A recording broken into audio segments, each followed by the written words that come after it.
Hello everyone. In this video, I will go over my solution to the problem named Mauman and Zor taken from today's Codeforces round. I solved this problem in the contest and I struggled with this problem for some time because it's on dynamic programming, combinatorics and bit masks, which are my weak topics. I'll be explaining my solution in a step-by-step manner because I approach this problem very logically since it's my weak topic, and I'll show you how exactly I was able to solve this problem. So by solving this problem, you will learn how we can use dynamic programming to solve combinatorics problems, and this problem is a very good example of combinatorics and bit masks. So let's first look at the problem statement. In this problem, we need to find the number of arrays A which have n elements. Each element is less than 2 to the k, and this weird condition is met. So basically we need to ensure that the bitwise AND of all the numbers is greater than or equal to the bitwise XOR of all the numbers. And we need to find the number of such arrays A for up to 5 test cases. So we are given n and k, and we need to output the number of different arrays. So for example, let's say that n is 3 and k is 1. Then all the possible arrays of size 3 where each number is less than 2 will be these arrays, and only 5 of these arrays, namely these arrays, will satisfy the condition that the bitwise AND is greater than or equal to the bitwise XOR. And similarly, for the last test case, you can see that the only array is the array with 4 zeros, and that's why the output for that test case would be 1. So the first idea which came to my mind when I approached this problem was to consider the base 2 representation or the binary representation of the numbers, because we are asked to compute the bitwise AND and the bitwise XOR. So that's why it obviously makes sense to consider the numbers in base 2. So since each number can be up to 2 to the k, that tells us that the bits of the numbers can be labeled from 0 to k minus 1. So let's take an example to understand this better. Let's say k is 4. Then all the numbers ai should be less than 16 or 2 to the 4. So therefore we can represent each bit as 0, 1, 2 or 3, and basically we just need to check for each of these bits like whether it will be set or not to create the number ai. This is the first key idea which came to my mind. Secondly, I thought about the XOR and AND of 2 bits. This is not directly useful, but like this is an important table to just keep in mind that the LHS is these values 0 and 0, 0 and 1, 1 and 0, and 1 and 1, and the RHS is these 4 values. And this table will actually come handy to us a little bit later. So now what we need to keep in mind is that we need the AND of numbers to be greater than or equal to the XOR of numbers. So let's consider two cases. Either the AND, so we need LHS to be greater than or equal to the RHS. So there are two cases obviously. The first one is when LHS is equal to RHS, and the second one is when LHS is greater than RHS. Now let's look at these two cases in terms of the bits, because I just mentioned that the bits can be from 0 to k minus 1.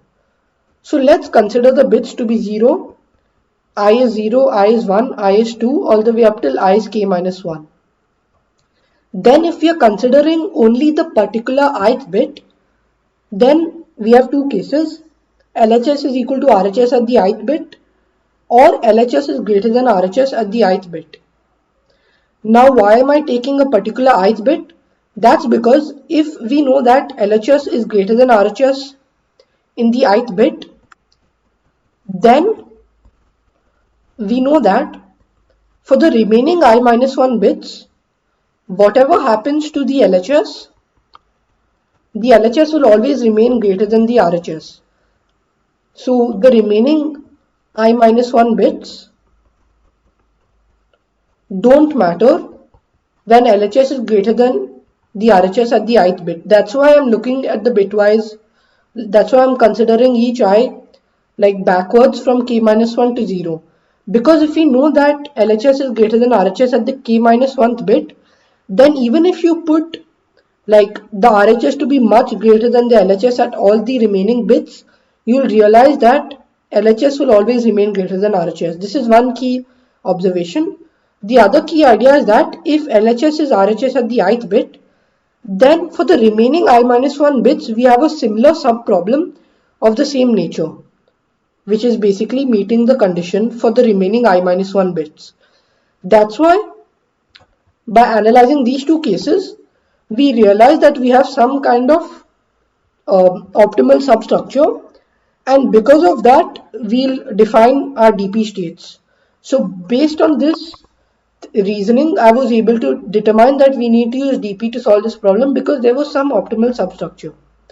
So let's define DPI0 to be case 1 and DPI1 to be case 2. And I won't repeat the whole statement again. You can just read this. Ith bit is the same in LHS and RHS, and ith bit is greater than LHS than in RHS. So these are our basic DP states which we will use. So before we look at the base cases, let's look at the transition, because like that's what I thought of first in the competition. So the transition will basically be DPI1 and DPI0. We'll look at how we can compute them recursively. So let's first look at DPI1 because that's slightly easier, and that basically is easier because if we know that ith bit is greater than LHS than RHS, then we can basically forget the I minus 1 bits because those I minus 1 bits can be anything. So that's why this like kind of simplifies our problem. So let's look at DPI1 first. So in DPI1, let's consider the table which I had shown you, or this table basically, and let's consider some values of n and k. So this is like what rough work I had done in the competition. So I considered two cases, n is 5 and n is 6. And now I tried to find the value of DPI1. The key idea is that we need the ith bit to be greater in LHS than RHS. And for that to happen, the only possibility is that 1 is greater than 0.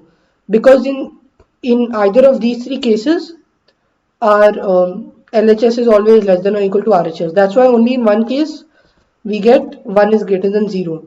So let's consider that option, and let's basically try to make the AND of all the numbers to be 1.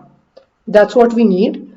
And by basic analysis of what AND is, we know that the AND of all these numbers at the, let's say that I is 2. So the AND of all the numbers at the second bit will be 1 only when all the numbers have the ith bit set. So basically each AI should have, or each AJ should have ith bit set. That's a condition. So this means that all these bits are actually 1. So if I look at the array, then all these bits are actually 1, and that's why this is basically, everything is basically set for the array elements at the second bit. Now what basically we need to look at is when will the bitwise XOR of the numbers be 0. The bitwise XOR of those numbers will be 0 only when n is even. If n is odd, then you should realize that 1 XOR 1 XOR 1 is 1, and 1 XOR 1 XOR 1 XOR 1 is also 1. That's why like the RHS will be 1 and won't be 0. But when in the case when n is even, so for example n is 2, then in that case the RHS will be 0, and that's why in the cases when n is even, we have our condition met. So basically we can conclude that the DPI1 will be 1 or 0 at the ith bit. 1 will happen when n is even, and 0 will happen when n is odd, and this only will fix the ith bit. So far we have fixed the ith bit in either one way or 0 ways, and we need to consider the remaining I minus 1 bits. So for the remaining I minus 1 bits, we realize that they can be anything. The remaining I minus 1 bits can be anything. So based on this idea, we can use the fact that the number of ways to choose those bits will actually be 2 to the n I, 2 to the n times I. And this is because, let's again take the example of I is 2. When I is 2 and n is, let's say, 5, so these are our 5 numbers. In that case, the remaining n into I bits, so basically these bits which I have drawn, like which I have covered, can be anything, because we know that these bits are fixed to be ones, and based on this fact, or actually when n is 6, because only when n is even it will make sense. So when n is 6, we have fixed these 6 bits to be ones, and these remaining n into I bits can be anything. And because these remaining n into I bits can be anything, there are 2 to the n into I ways of choosing them. That's why this is basically our dp transition. dpi1 is 1 or 0 times 2 to the ni. So what we just saw is that dpi1 is 1 or 0 into 2 raised to n into I. 1 basically happens when n is even, and 0 happens when n is odd. This is what we just derived. Now let's try to find out the value of dpi0. So for dpi0, there are two cases. Either 0 is equal to 0 when the ith bits when the AND is equal to the XOR, which are both equal to 0, or the AND is equal to the XOR, which is both are equal to 1. So in the first case, we know this implies that there are at least one position, there is at least one bit which is a 0. So if we define x to be the number of bits which are ones, so let's say x bits are ones. So by bits I mean, in this table, if we are looking at I is 2, then out of these all possible values for I is 2, there are exactly x positions in this array of n numbers which have the second bit 2. That's what I mean when I say that x bits are 2. So x numbers or x elements of the array have a 1 at the ith bit. So if x of those numbers have a 1 at the ith bit, then we need x to be even,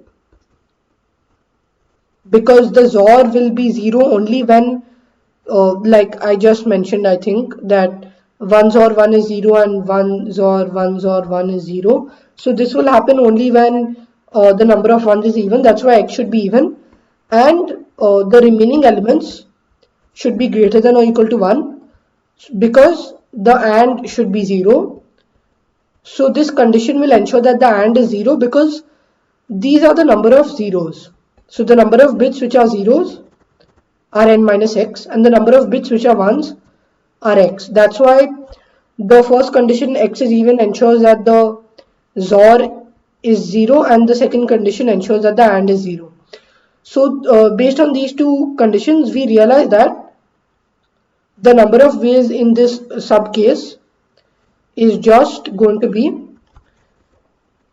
n choose 2. Basically we are iterating on x. So when x is 2, it's going to be n choose 2 ways, because there are n choose 2 ways of choosing which bits are going to be ones. So n choose 2 when x is 2 plus n choose 4 when x is 4. Again, for the same reason, we need to be choosing 4 of those n bits to be ones, then plus n choose 6, and all the way up till like plus n choose 2 let's give it a variable name y or something, n choose 2y, because as I just mentioned, x is 2y, the maximum possible value of x is 2y, and the condition for the end of this loop is basically 2y should be less than or equal to n minus 1. And this is because we need to ensure that the number of zeros should be at least 1. That's why if you write it as an equation, 2y plus 1 should be less than or equal to n, or basically 2y should be less than or equal to n minus 1. And this is our loop. And notice that this is a constant. So in the code, I actually pre-compute this and I give it a variable name val. I'll show you in a detailed implementation how I exactly do this. So this is our case 1. This is actually sub case 1. Now in sub case 2, I need 1 to be 1. So that basically means that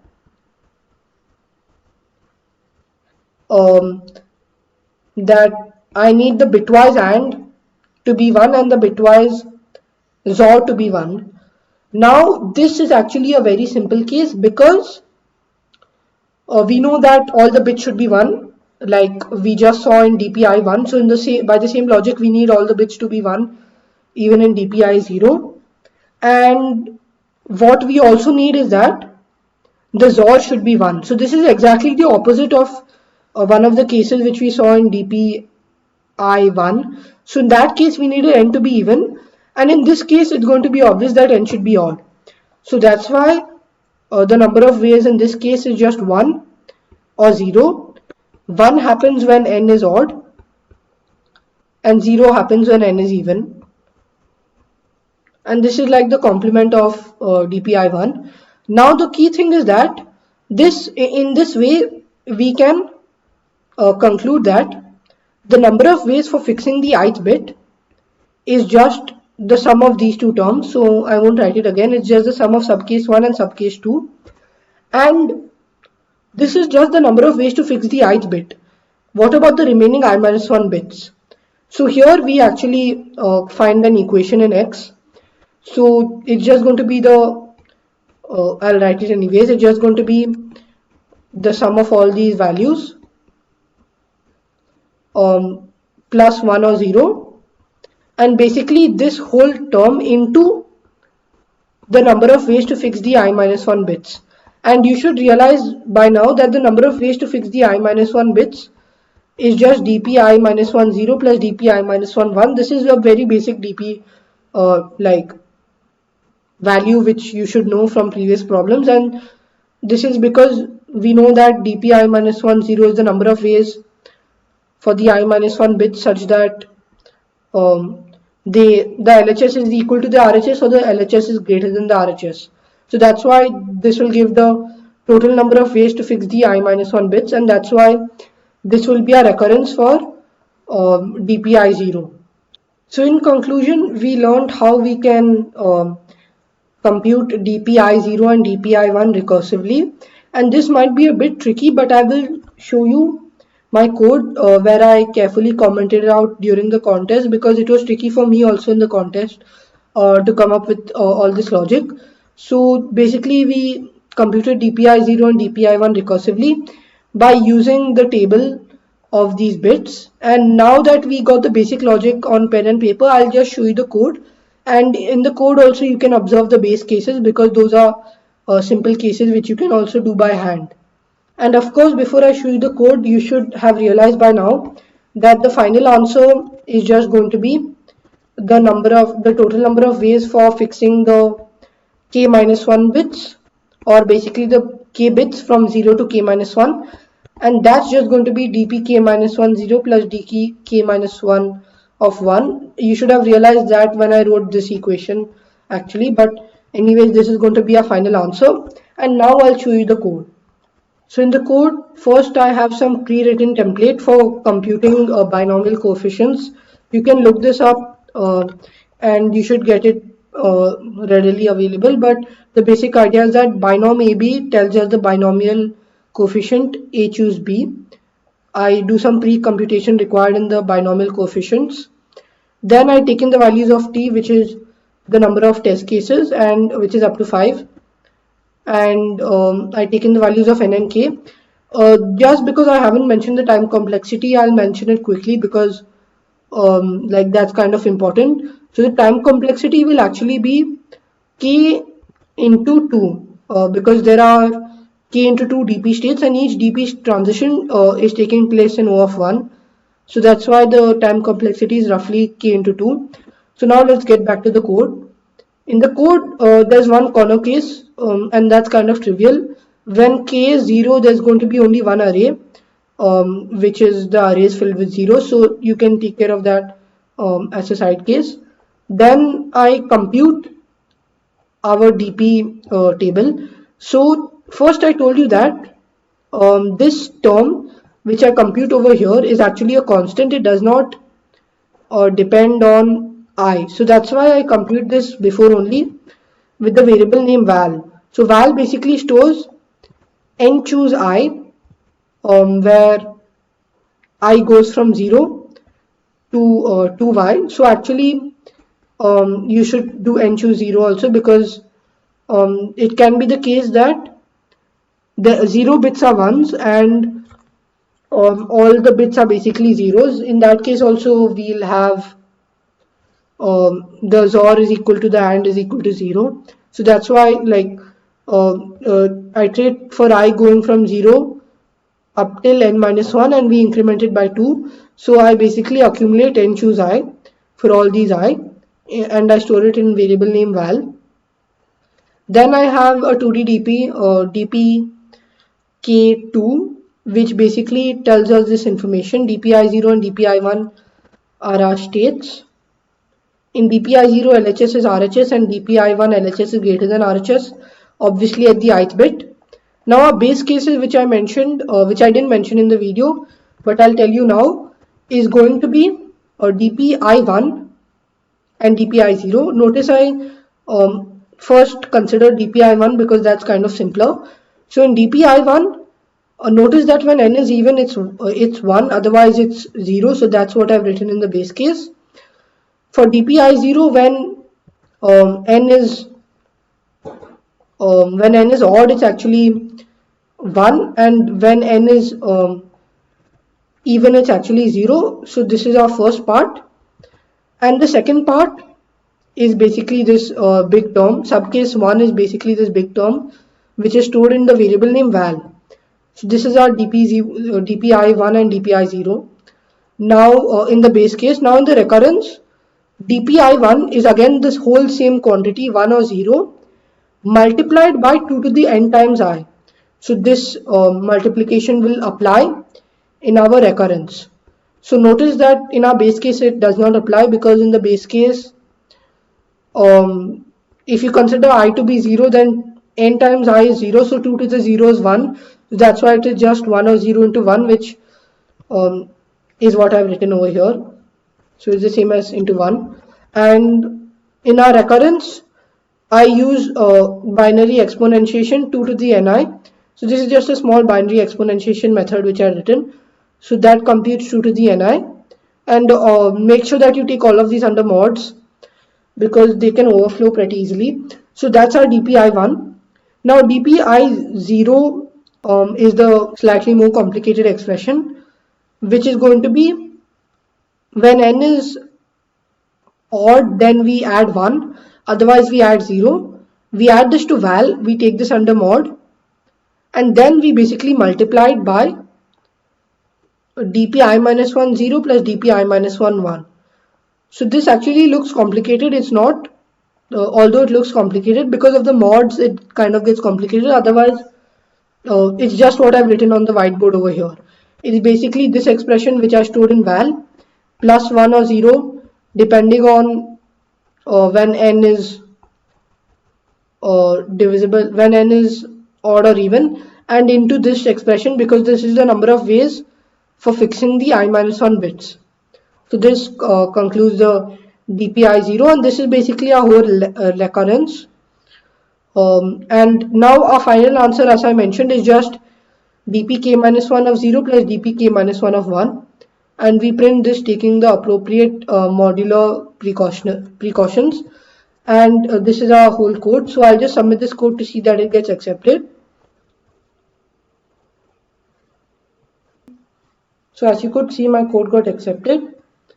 I hope you like this problem and my solution to this problem. As you could see, this problem involved careful analysis of both bit masks and basically the permutation and combination stuff. And we use dynamic programming also along the way. So notice that the dynamic programming used to solve this problem was on the bits. So that's why it was a bit weird.